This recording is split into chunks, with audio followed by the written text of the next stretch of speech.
Welcome, welcome. Well, today we're going to take what I call the night bus, but actually today we're going to take it during the day to Jakarta. I hope you enjoy it. Well, a massive welcome to you to my new channel, Java in the Raw. It's a sister channel to my other channel, The Magic of Java. And in this, I focus less on the mystical and the magical aspects and more on looking at Java as it really is, warts and all.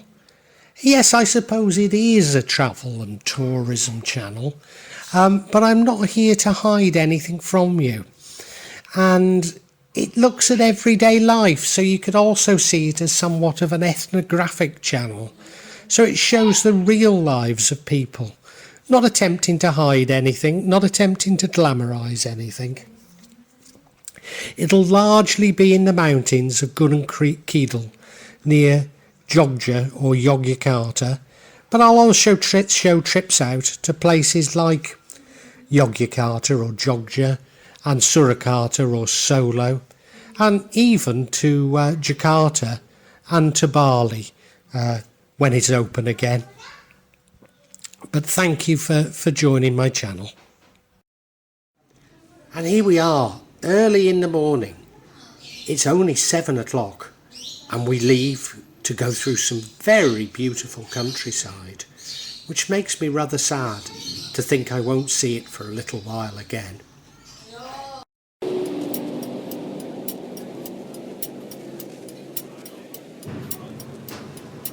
And around lunchtime, we stop for something to eat at a service station that's actually owned by the bus company. And it's in a place called Kendal, which I've mentioned a few times in my books, but it's just outside Semarang, so you can have a look inside. The food isn't that brilliant, I have to say, but it comes in the price of your ticket. And the ticket is only about $10, so you can't really complain, can you? And we wait for the other passengers to get on board before we set off again for our journey to Jakarta.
Well, we arrived home yesterday evening, and needless to say, we need to go shopping for groceries. But before we did that, I've been having problems with my bank. I won't tell you which one it is, but it's a large Australian bank. And I've got to go to one of their branches to sort things out. But would you believe it, the 2 nearest branches to me have shut down. Well, I didn't believe it because I went to them first. So it's now the middle of the day, having finally found a branch, somewhat sorted out my problems, and we're hungry.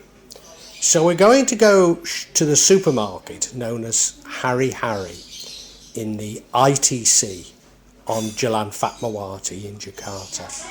But we could do with something to eat. So here's us having a look for some food. Harry, I think it would be fair to say, is a cheap supermarket. I don't think anybody would be offended by that. Having said that, the truth is that supermarkets in Indonesia no longer really stock food for Westerners. And the paradox is that Harry now has more suitable food for Westerners than most of those who used to target Westerners. So it has far more food for Westerners than, for example, Carrefour, which isn't really any longer Carrefour. It's probably about as good as Hero and a fraction of the price. Maybe not quite as good as Ranch, but then Ranch, the prices are just absolutely through the roof. And having said that, Ranch really is for Americans. So the food that I like to buy is really things like olive oil that I can't get hardly at all in Java, olives, and I'm not even talking about fresh, but canned olives, and mozzarella, which while we can get it in the cities, it's not available locally to us.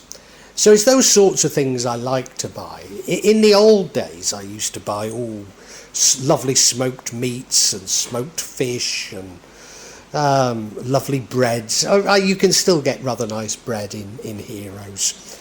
But, you know, all these things have really disappeared, making Harry actually one of the better choices. The other thing about Harry that I rather like is it's what you expect of a supermarket. Unlike the others, it still actually sells food. It doesn't focus on ready meals and, you know, all these things that even in the West supermarkets are full of. It serves food that you can cook. And that's what I like to go to a supermarket for. The other thing is, nobody looks at you strangely when you pay with cash at Harry. Now, in Java, everybody uses cash.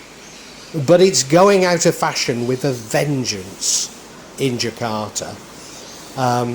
And given the difficulties I'm having, certainly with one of my banks, goodness knows how I'm going to cope when people no longer take cash. So Harry is just lovely. I can pay with a big wad of cash. I can buy most of the groceries I want. And the aisles are a bit narrow. You sometimes get more than a little frustrated with other customers, particularly after a stressful day at the bank. But, you know, it is what I want from a supermarket.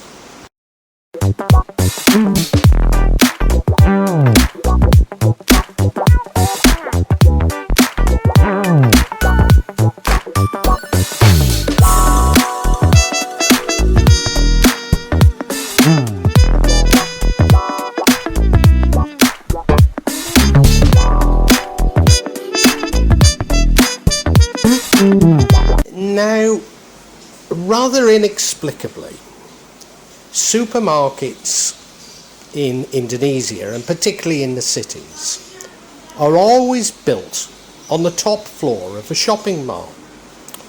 And there's no real easy way of getting your shopping down to a taxi.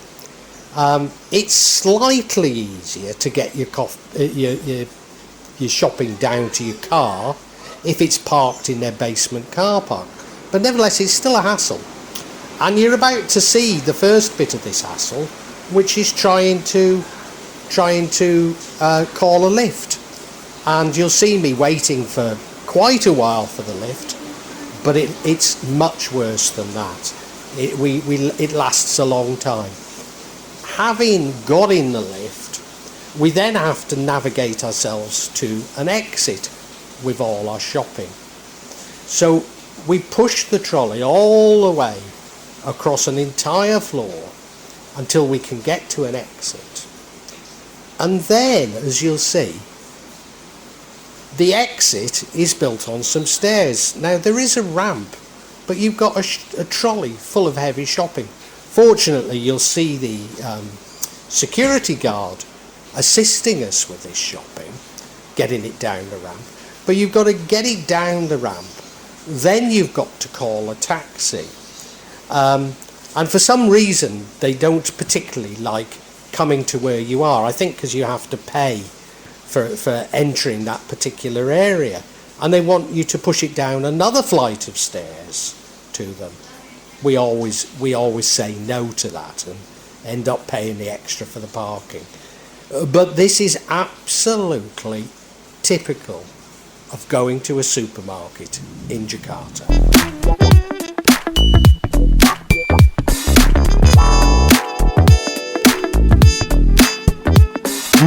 Well, I really hope you enjoyed that video and enjoy my channel Java in the Raw. If you did, I don't do that very well with these algorithms, so if you could hit the like button, make a comment and subscribe, that would be wonderful. I'm not too certain how often I'm going to add to this. I always say that something like I'll attempt every week, but I think that might be a bit ambitious given my other channel. But if you hit the bell, I believe you get notification of it. And as I say, if you could like and subscribe, it'd be great for me. And, you know, if you are interested in the other aspects, the more mystical aspects, then do take a look at my other channel, The Magic of Java. But really appreciate you coming here. Thank you very much.